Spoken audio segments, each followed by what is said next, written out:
মানে আপনার গায়ে হলুদ?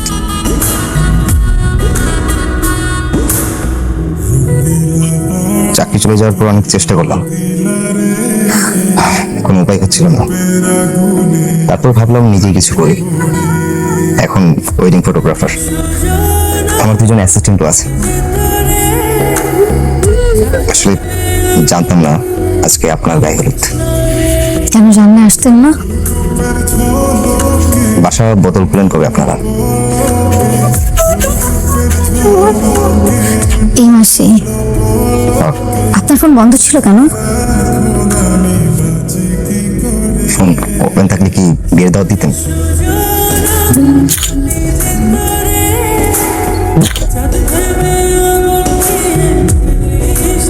জামাই আসছে।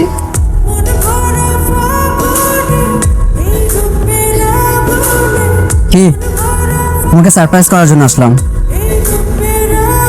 সারপ্রাইজ হওয়া নাই? হয়েছি। এটা কি অ্যারেঞ্জমেন্ট করলা? এত চিপ, মানে একটা কমেডি সেন্টার তো করতে পারতা, রাইট? টাকা লাগতো আমাকে বলতা।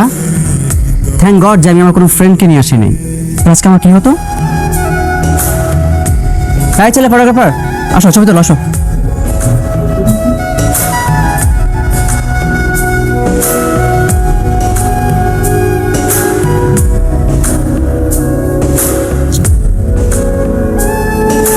এই ফটোগ্রাফার ছবিগুলো দেখি তো।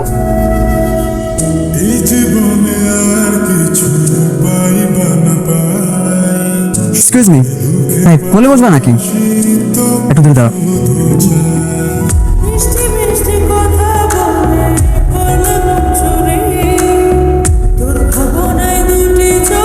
কি ছবি আর কি ক্যামেরা ভাই, কি লেন্স?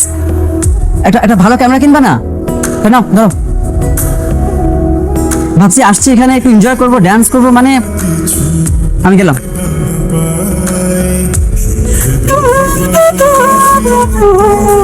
সাহস আছে? আমি বাসার সামনে দাঁড়াচ্ছি, তোমার 7 মিনিট।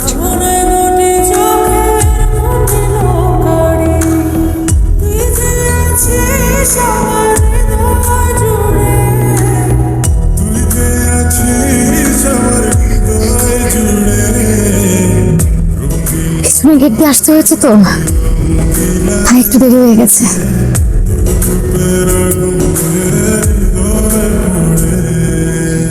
অনেক তো পাখি মুক্ত করেছেন, আমি যে বন্দী হয়ে আছি সেটা বুঝেন?